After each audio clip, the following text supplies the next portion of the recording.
Alhamdulillah, puji dan syukur kita haturkan kehadirat Allah atas berkat rahmat, nikmat dan karunia dari Allah. Kita semua dapat berkumpul pada majelis yang sangat bermanfaat ini. Salawat beserta salam juga tidak lupa kita hadiahkan buat Nabi besar kita yang Nabi Muhammad Sallallahu Alaihi Wasallam. Allahumma salli ala Sayyidina Muhammad wa ala ali Sayyidina Muhammad. Yang terhormat Ibu Kepala Sekolah, seterusnya yang sama-sama kita hormati Bapak dan Ibu guru hebat yang kami banggakan dari SDN Koordinasi Penyampaian Diseminasi Budaya Positif dari Ibu Fitrian C. Safia. Kebetulan beliau adalah CGP Angkatan 10 Kabupaten 50 Kota. Kita doakan bersama mudah-mudahan beliau dilancarkan dalam pendidikan guru pembimbing. Untuk hari ini, rangkaian acara kita pada hari ini yang pertama adalah pembukaan, yang kedua adalah doa nanti yang akan disampaikan oleh Bapak Andri, yang ketiga adalah sambutan dari Ibu Kepala Sekolah, yang keempat adalah acara inti yaitu penyampaian diseminasi budaya positif oleh Ibu Fitrian C. Salvi, dan yang kelima ada sesi tanya jawab sebagai sesi bentuk pada kegiatan kita pada hari ini. Untuk mempersingkat waktu, kita masuk ke acara yang kedua yaitu bacaan doa yang akan dipimpin oleh Bapak Andri. Kepada Bapak disilakan.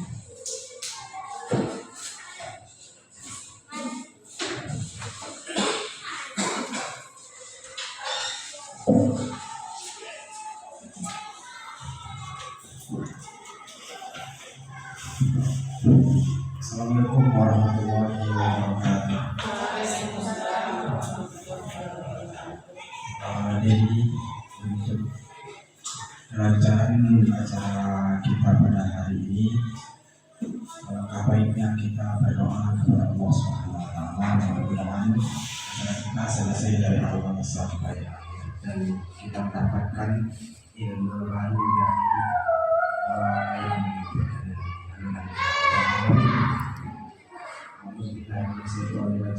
Bismillahirrahmanirrahim.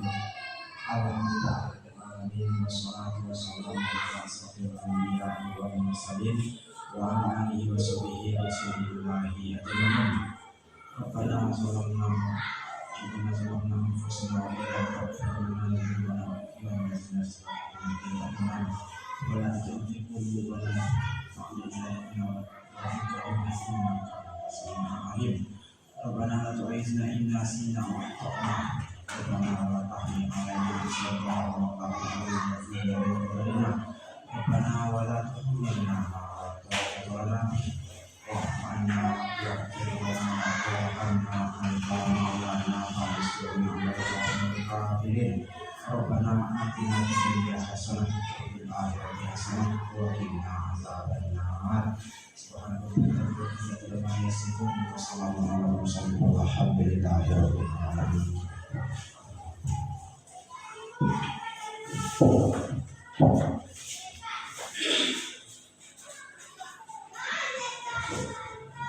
Baik, terima kasih kita ucapkan kepada Bapak Andri. Mudah-mudahan dengan dibukanya kegiatan kita dengan doa berjalan lancar hendaknya sampai selesai nanti, dan yang lebih penting dari semua ini adalah kita mendapatkan ilmu dan manfaat dari majelis ini. Amin amin ya rabbal alamin. Seterusnya acara yang ketiga yaitu kata sambutan yang akan disampaikan oleh Ibu Kepala UPTD. Kepada Ibu disilakan.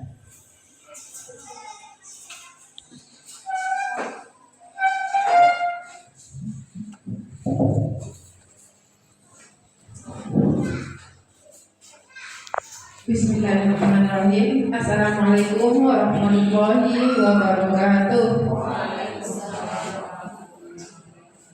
Alhamdulillahirabbil alamin wassalatu wassalamu ala asrofil anbiya'i wal mursalin wa ala alihi wa ashabihi ajma'in. Asyhadu an la ilaha illallah wa asyhadu anna Muhammadar Rasulullah sallallahu alaihi wasallam. Yang sama-sama kita hormati Ibu sebagai narasumber kita untuk berbagi praktik baik pada hari ini, Ibu yang C. Seterusnya kepada rekan-rekan Majelis Guru SD 04 Sepakapot. Pertama, marilah kita mengucapkan puji dan syukur kehadirat Allah Subhanahu wa Ta'ala karena dengan izinnya kita telah dapat berkumpul dalam kegiatan kombel kita pada hari ini untuk mendengarkan bersama berbagi praktik baik yang akan nanti disampaikan oleh Ibu Yang J. Seterusnya, salawat dan salam tak lupa pula kita doakan kepada Allah, semoga selalu tercurah kepada baginda Rasulullah Nabi Muhammad SAW. Pertama itu kami mengucapkan terima kasih banyak kepada rekan-rekan semuanya, rekan-rekan majelis guru yang telah menyempatkan diri hadir, yang telah bersama-sama kita untuk mendengarkan bersama materi atau praktik baik yang akan disampaikan oleh Ibu Yang J nantinya. Kemudian kami juga merasa bangga karena pada hari ini kegiatan kombel kita bisa diisi dengan inisiatif Ibu Yang J untuk berbagi kepada kita bersama. Mudah-mudahan kegiatan kita ini bisa kita laksanakan nanti setiap minggunya. Jadi pada hari ini diawali oleh Ibu Yang J, minggu depan mudah-mudahan ada lagi teman kita yang mengisi kegiatan kombel kita ini dengan berbagi praktek baik tersebut. Kemudian dalam kegiatan kombel kita ini, sebagaimana yang sudah kita laksanakan, yaitunya mengisi kinerja di PMM. Nah, di dalam pengelolaan kinerja, di dalam kinerja itu tujuan utamanya memang disinilah letaknya kita untuk meningkatkan kompetensi diri kita. Bahwa setelah kita mempelajari modul ataupun berdiskusi dengan teman, kemudian kita praktekkan dengan anak-anak kita di kelas, dan lebih lagi kita berbagi praktek itu kepada rekan-rekan sejawat. Hal ini bertujuan untuk menambah pemahaman kita tentang apa yang telah kita pelajari. Jadi kegiatan kita ini seiring atau sejalan dengan kegiatan PMM kita.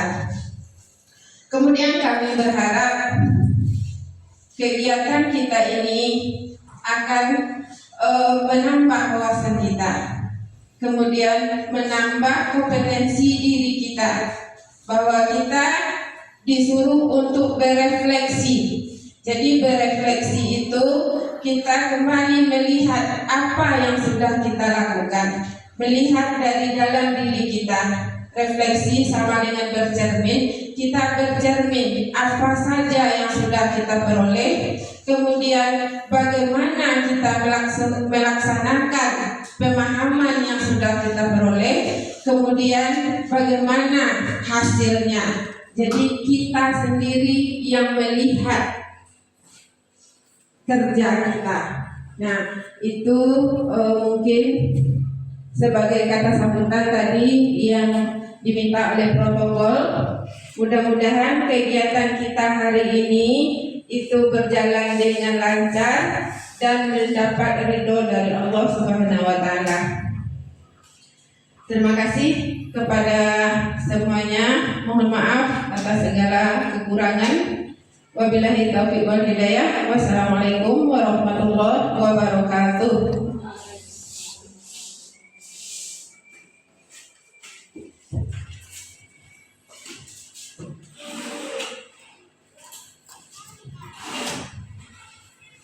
Baik, terima kasih banyak kami ucapkan kepada Ibu Kepala UPTG atas sambutan beliau untuk kegiatan kita pada hari ini.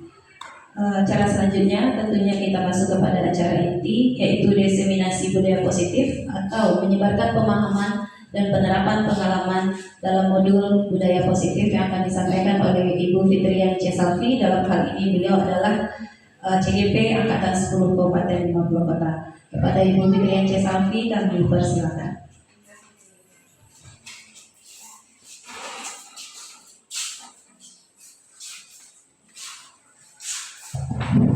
Bismillahirrahmanirrahim. Assalamualaikum warahmatullahi warahmatullahi wabarakatuh.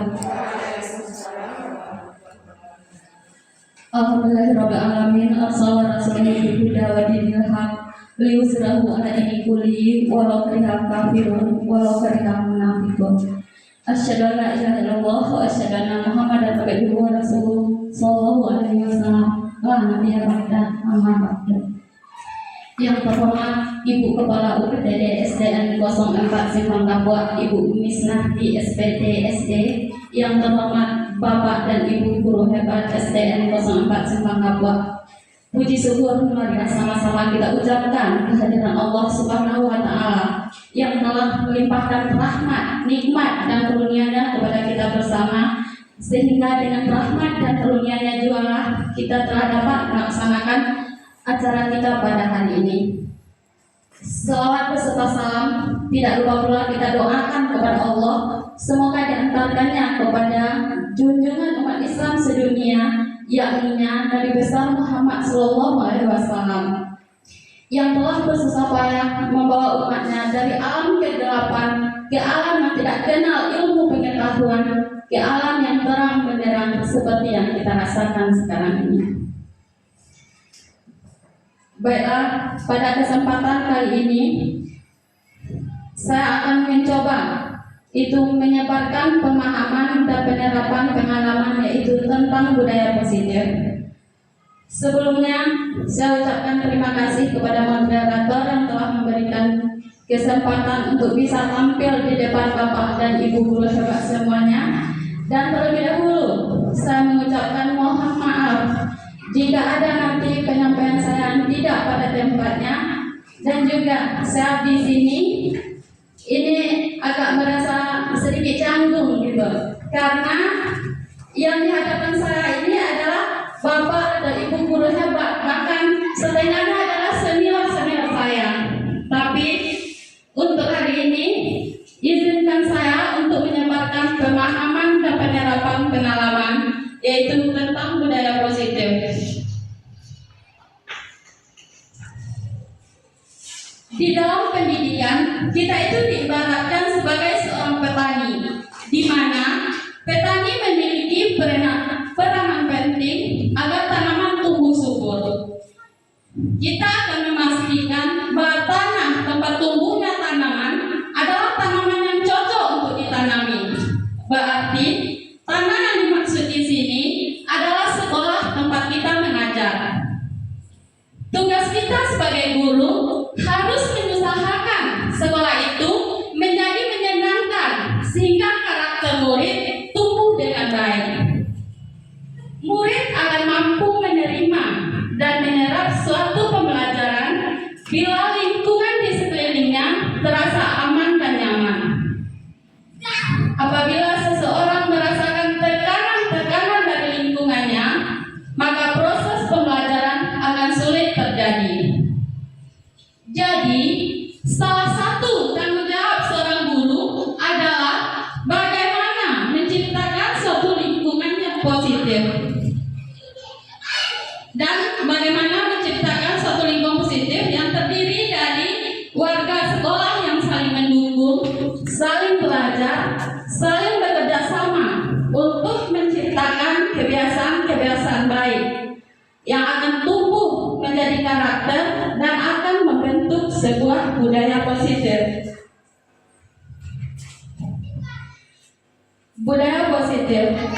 Budaya positif di sekolah yaitu nilai dan kebiasaan di sekolah yang berpihak pada murid agar mereka dapat berkembang menjadi pribadi yang kritis, penuh hormat, dan bertanggung jawab sesuai dengan profil pelajar Pancasila. Apakah Bapak dan Ibu masih ingat profil pelajar Pancasila kita? Masih. Ada berapa semuanya? 6 atau 5? Apa pertama? Ya, beriman dan bertakwa pada Tuhan Yang Maha Esa dan berakhlak mulia. Itu yang pertama. Yang kedua, apa yang kedua? Berkebinekaan. Iya,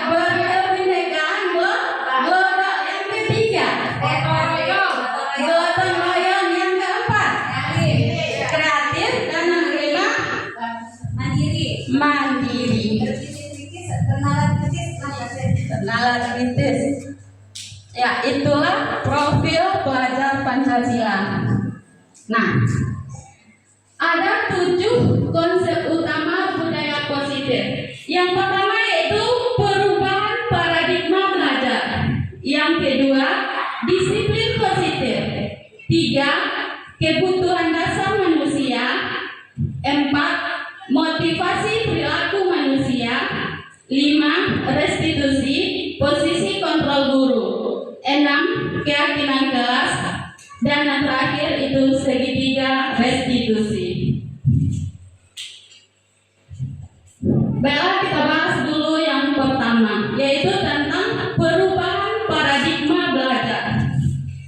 Dalam membangun budaya positif, sekolah dapat menyediakan lingkungan yang positif, aman, dan nyaman agar siswa mampu berpikir, bertindak, dan mencipta dengan merdeka, mandiri, dan bertanggung jawab. Disiplin itu sangat berkaitan dengan kontrol guru terhadap siswa.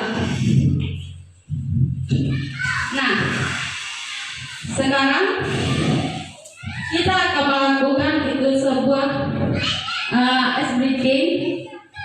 Saya akan membagikan kertas kepada Bapak dan Ibu.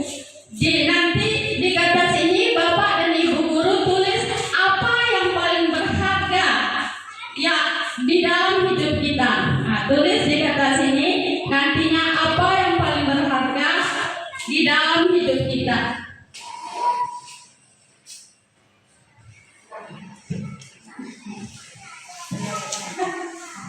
Satu kata saja Ibu.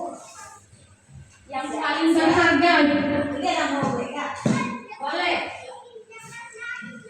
Misalnya paling berharga dalam hidup kita ada pendamping hidup kita, itu udah pasti. Boleh. Nah, tulis sesuatu yang paling berharga di dalam hidup kita.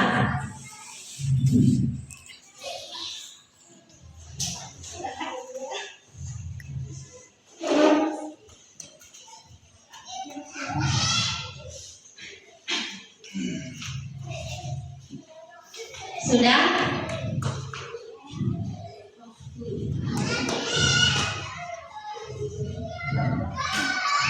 Nah, tulis sesuatu yang paling berharga dalam hidup kita.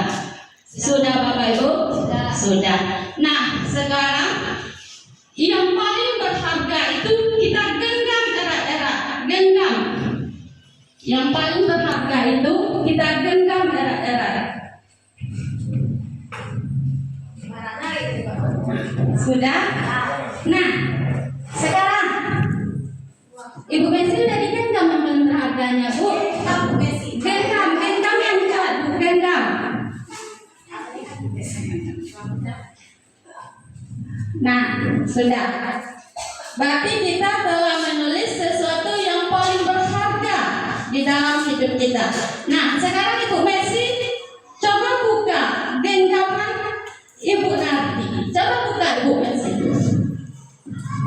Nah, usahakan untuk membukanya.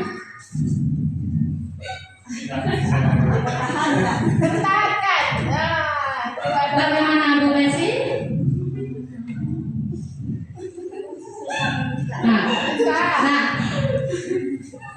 Ibu Messi sudah berusaha membuka yang paling berharga dalam tangan Ibu Narti.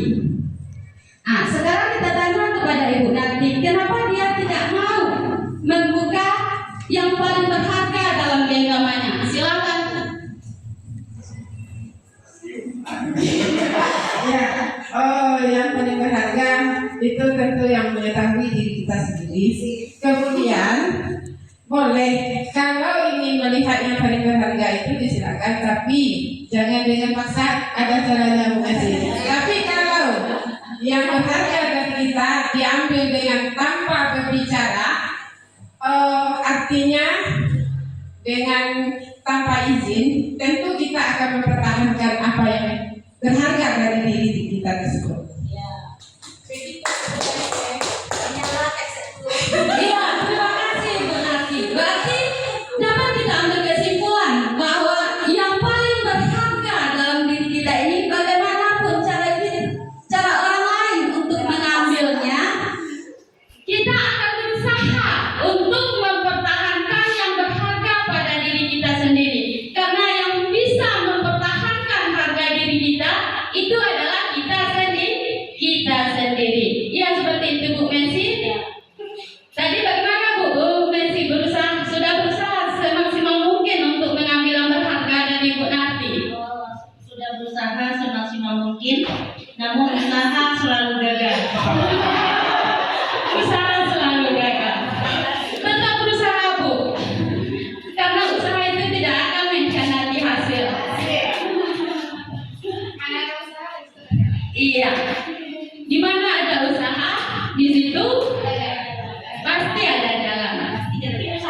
Iya. Yang kedua yaitu tentang disiplin positif. Simpan dulu Pak, yang paling berharga itu Bapak simpan dulu. Masuk kita lagi yang kedua yaitu tentang disiplin positif. Apa makna dari disiplin? Kata disiplin itu sering dikaitkan dengan tata tertib, kepatuhan, dan peraturan. Kata disiplin sering juga dikaitkan dengan hukuman. Padahal itu sesungguhnya berbeda, karena belajar dengan disiplin tidak harus dengan memberi hukuman. Justru itu adalah salah satu alternatif terakhir, dan kalau perlu tidak digunakan sama sekali. Beda dengan kita ya ibu-ibu, salah anak kita pasti kasih hukuman. Hukum dulu.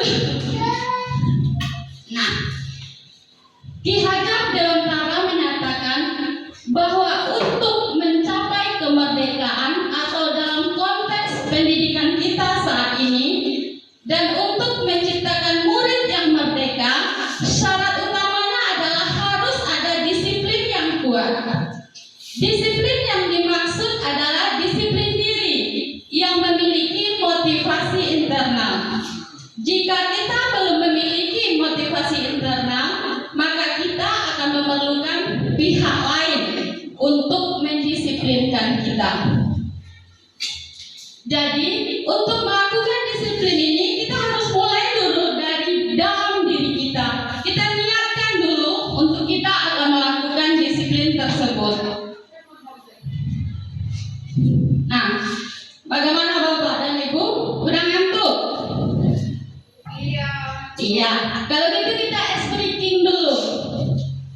Oke? Oke. Nah, semuanya berdiri dulu. Bapak dan Ibu semuanya berdiri. Kita ice breaking untuk menghilangkan rasa ngantuk. Ice breaking. Itu istrinya buka tutup. Nah, buka tutup. Tangannya ke depan. Buka tutup, buka tutup. Bertepuk tangan. Buka tutup, buka tutup. Tepuk tangan lagi. Digulung-gulung, digulung-gulung sambil tersenyum. Hihi. Digulung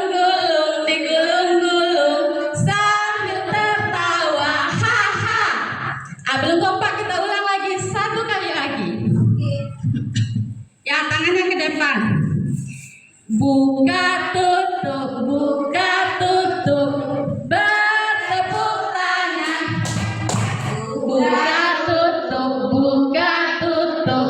Tepuk tangan lagi.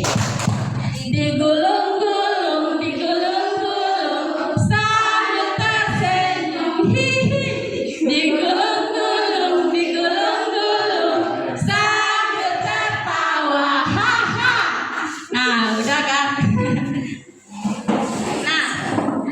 sekarang kita masuk ke yang ketiga, yaitu tentang kebutuhan dasar manusia.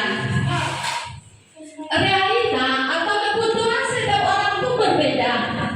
Kita harus berusaha memahami pandangan orang lain tentang dunia. Setiap orang memiliki gambaran yang berbeda. Di sini ada 5 kebutuhan dasar manusia. Yang pertama yaitu survival. Yang kedua, cinta kasih atau diterima. Yang ketiga, penguasaan. Yang keempat, kesenangan. Yang kelima itu adalah kebebasan.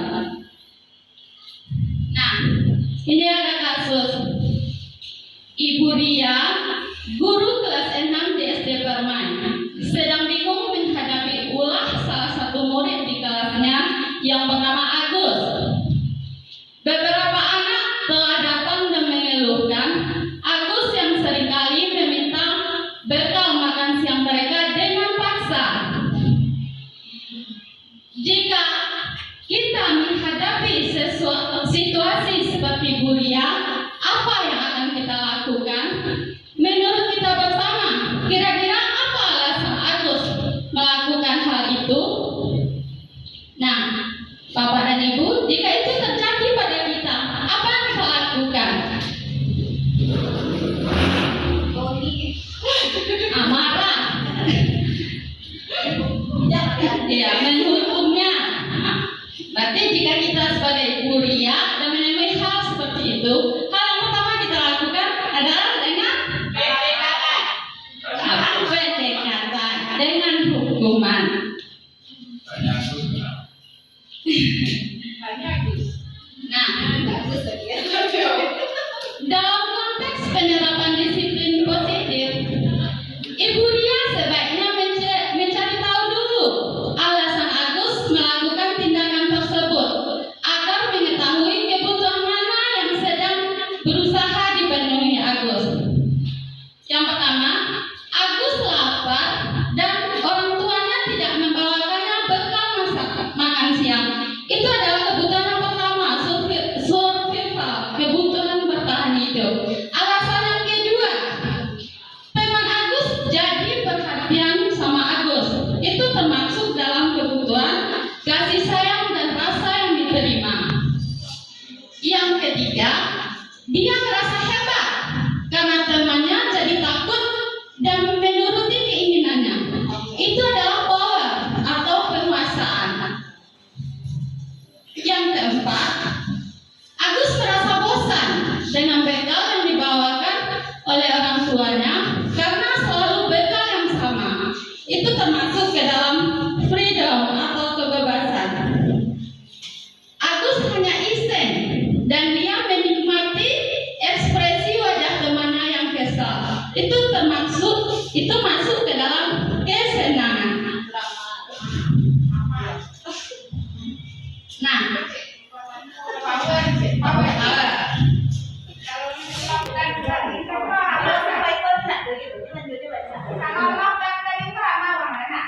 iya, berarti dia membutuhkan kasih sayang dan perhatian. Yang keempat yaitu tentang motivasi perilaku manusia. Semua perilaku manusia itu memiliki tujuan.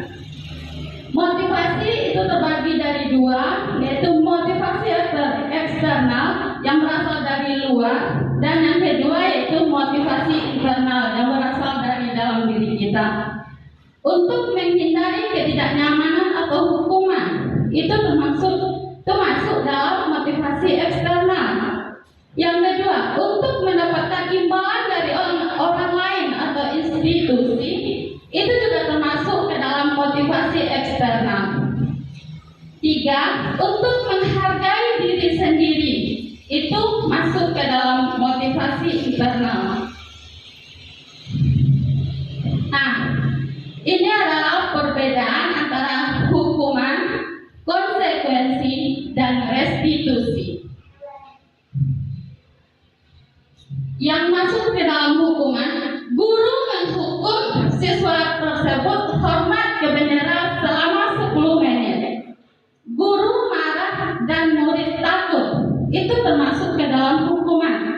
Sedangkan konsekuensi, guru memberikan konsekuensi untuk mengerjakan PR-nya saat istirahat atau dikerjakan sebanyak 3 kali lipat. Guru tegas dan siswa menghormati peraturan. Itu masuk ke dalam konsekuensi. Yang masuk ke dalam restitusi adalah guru menanyakan keyakinan kelas atau dirinya dan membantu siswa menyelesaikan masalahnya. Guru terbuka dan siswa menghormati dirinya dan orang lain.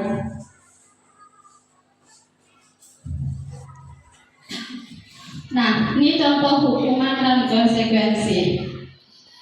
Iva kurang menguasai pelajaran matematika, sehingga pada saat pelajaran tersebut berlangsung, dia lebih banyak berdiam diri atau menggambar di buku pelajarannya.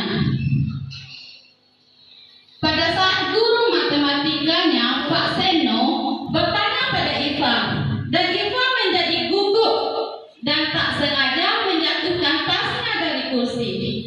serta tiba-tiba menjadi gagap pada saat berupaya menjawab. Seluruh kelas pun tertawa melihat perilaku Iva yang bicara tergagap dan terkejut tersebut.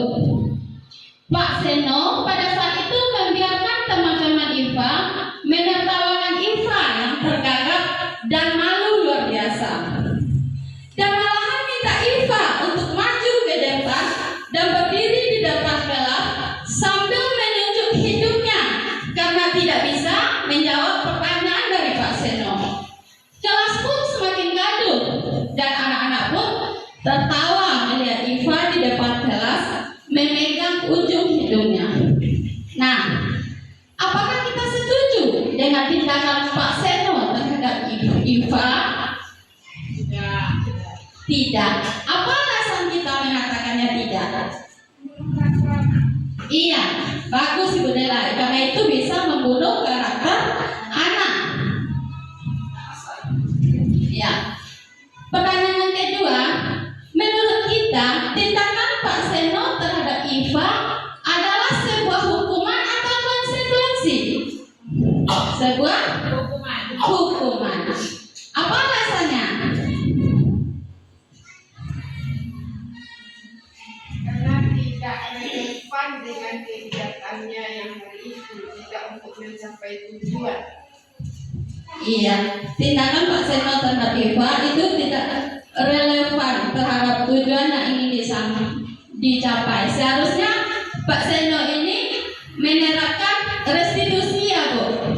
Ya.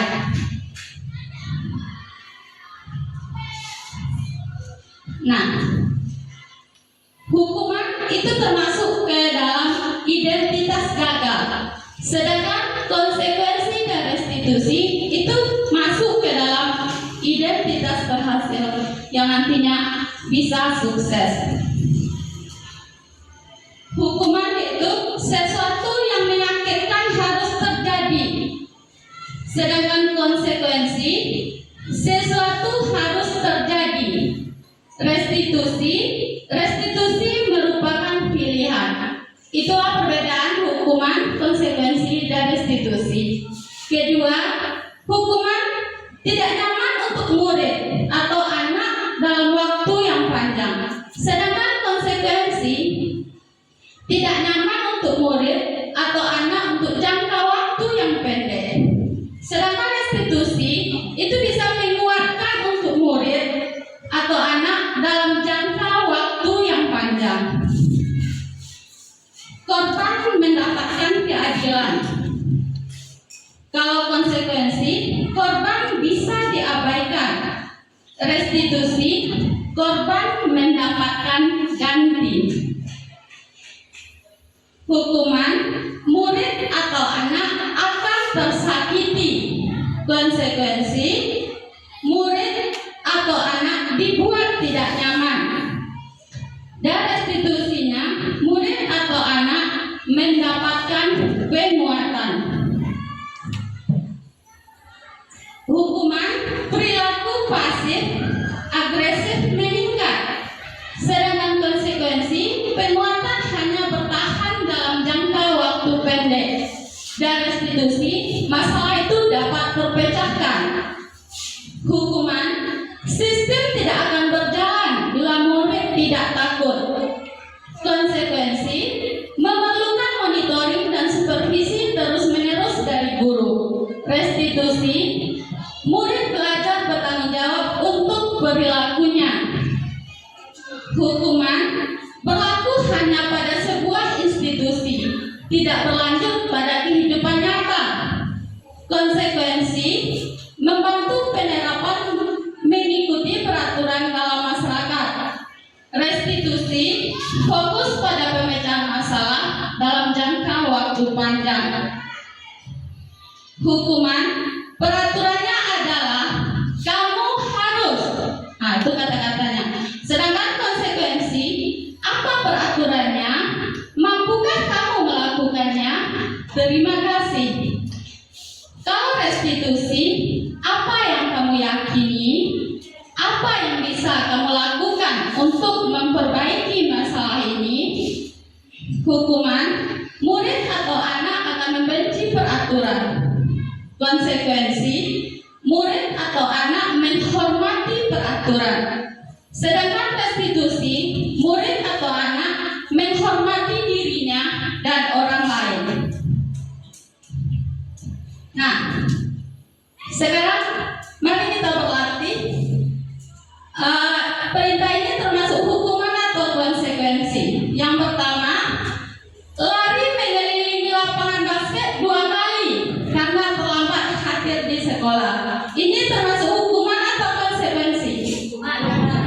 Iya, hukuman.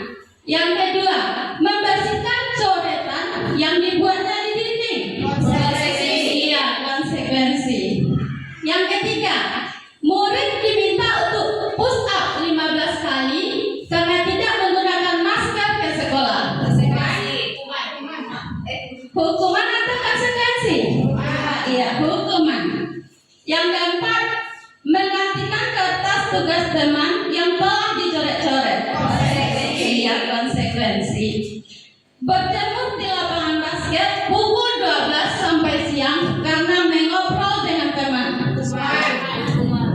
Hukuman. Murid diminta bertelanjang kaki sepanjang hari karena tidak menggunakan sepatu warna hitam sesuai peraturan sekolah. Konsekuensi. Terakhir, berdiri di depan kelas sambil mengangkat satu kaki.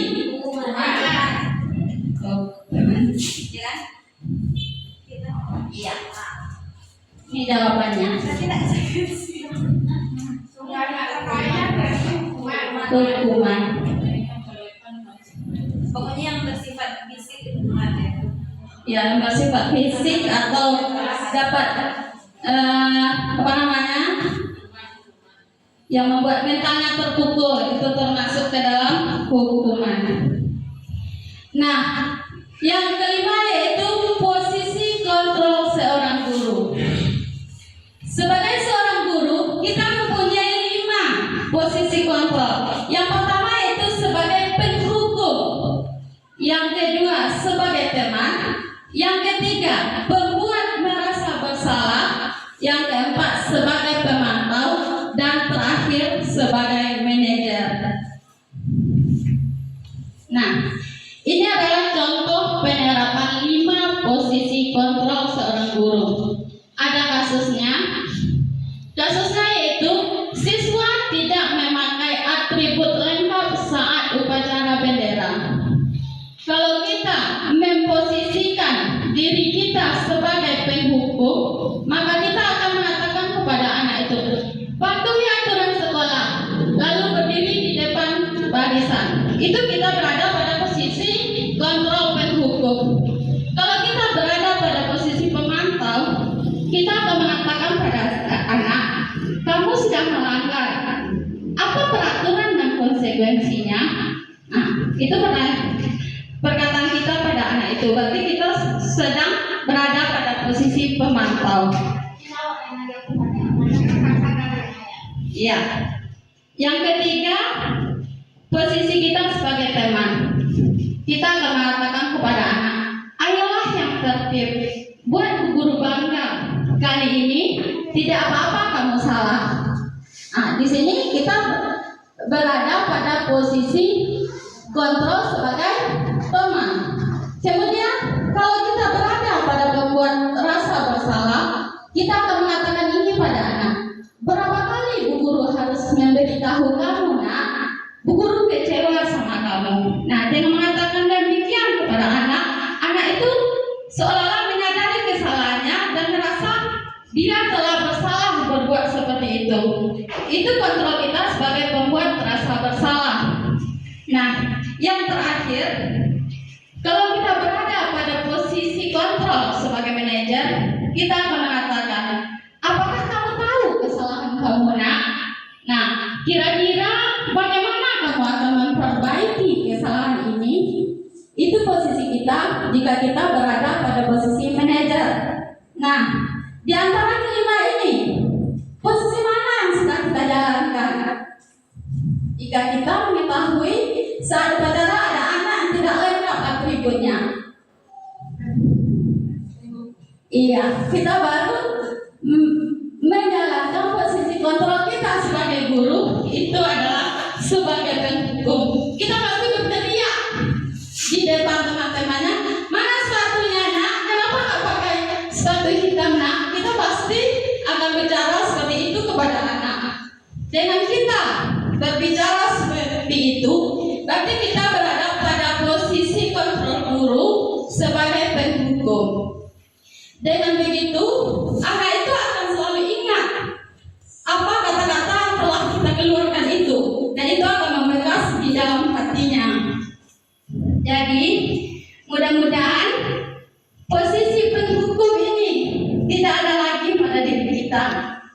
mudah-mudahan kita bisa untuk mencapai posisi manajer.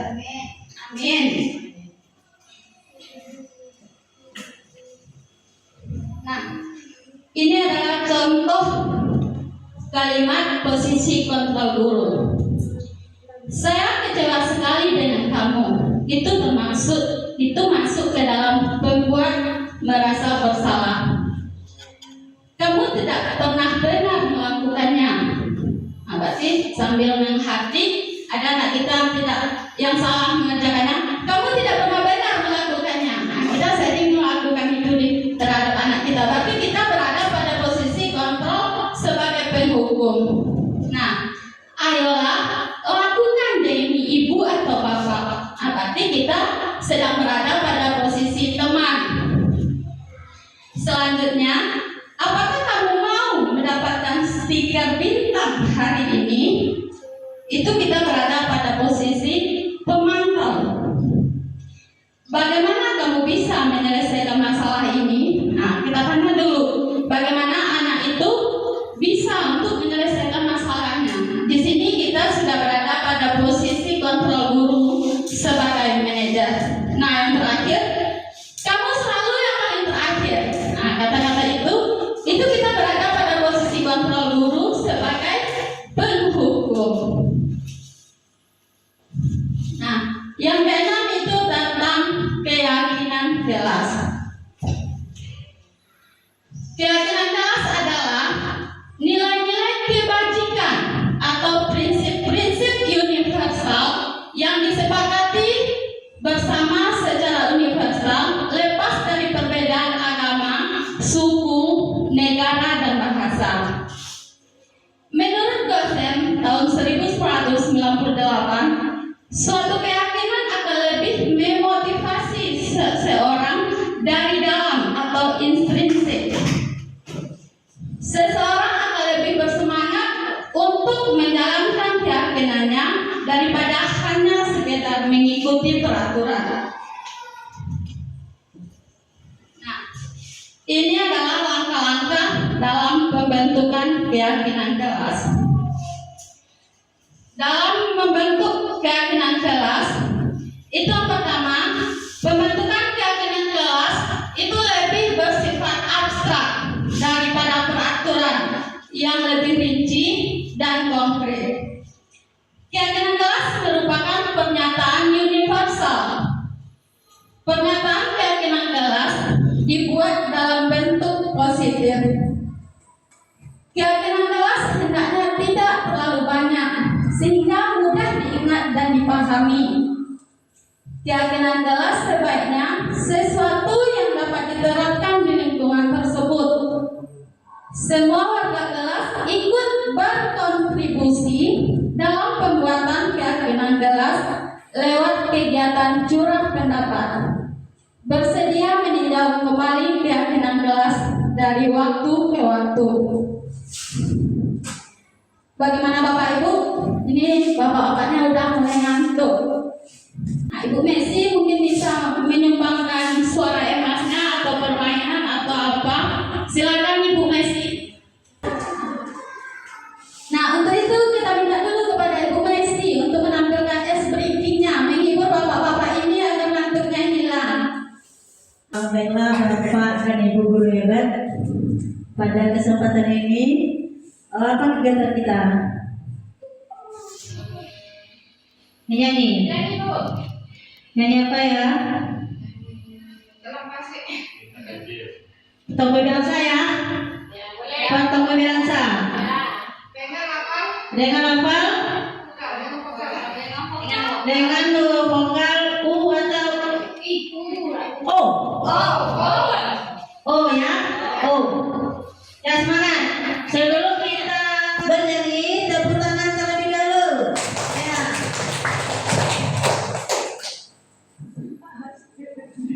Jadi lagu Potong Bebeansa dengan vokal O. Ya, kita mulai. 1, 2, 3. Potong bebeansa, masa ibu.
Terima kasih Ibu Messi. Mudah-mudahan Bapak dan Ibu guru hebat semuanya bisa terhibur dengan penampilan dari Ibu Messi tadi. Ya, alhamdulillah sangat terhibur. Nah, yang terakhir yaitu tentang segitiga restitusi, yaitu proses menciptakan kondisi bagi murid untuk memperbaiki kesalahan mereka sehingga mereka bisa kembali pada kelompok mereka dengan karakter yang lebih kuat. Itulah yang disebut dengan restitusi. Melalui restitusi, guru dapat yang pertama membantu murid menjadi lebih memiliki tujuan, disiplin positif, serta memulihkan dirinya setelah berbuat salah. Kemudian membantu murid untuk jujur pada diri sendiri dan mengevaluasi dampak dari kesalahan yang dilakukan.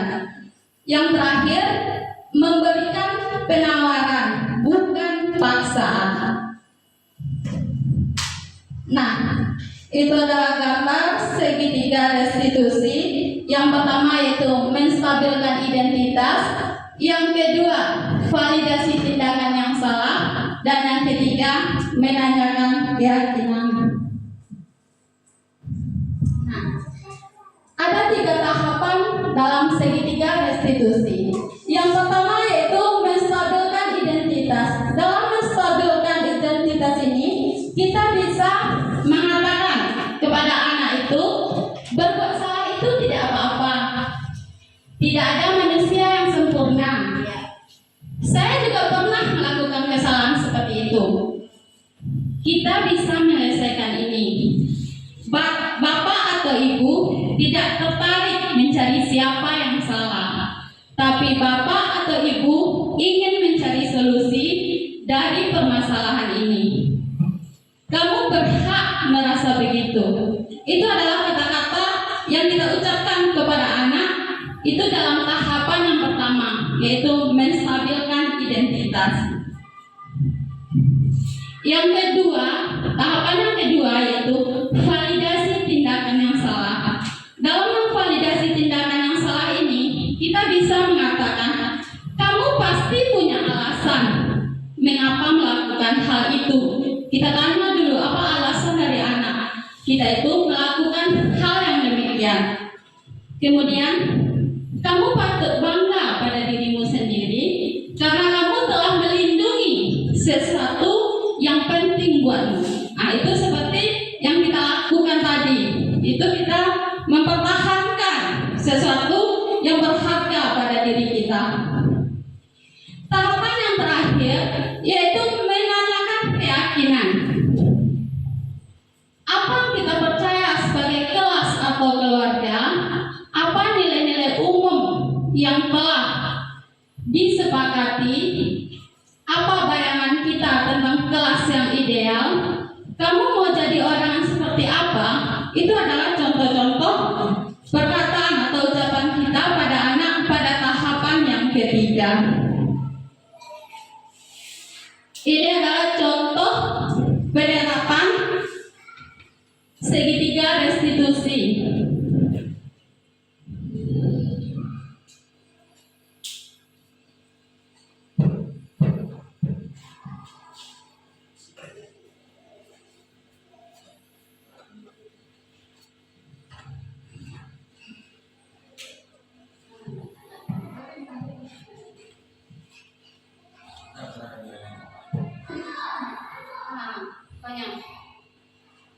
Ini adalah contoh penerapan restitusi.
Jadi kita tanyakan dulu keyakinan kelas kepada anak.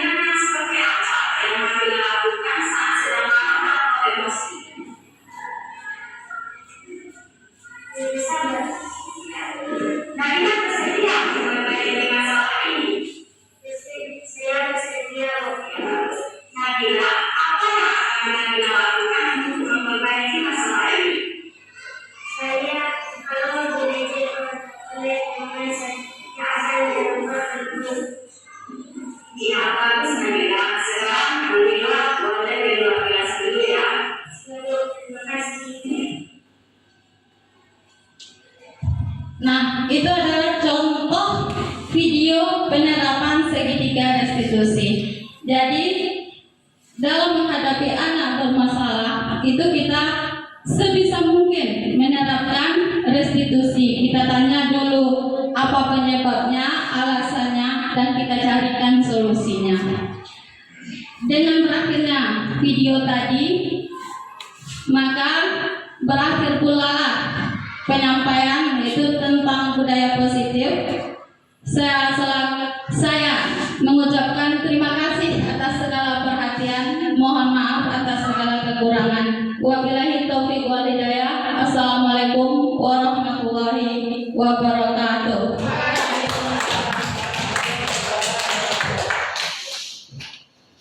Nah, sebelum kita kembalikan ke moderator, apakah ada pertanyaan dari Bapak atau Ibu? Tidak ada? Pas? Nah, alhamdulillah. Kita kembalikan lagi ke moderator.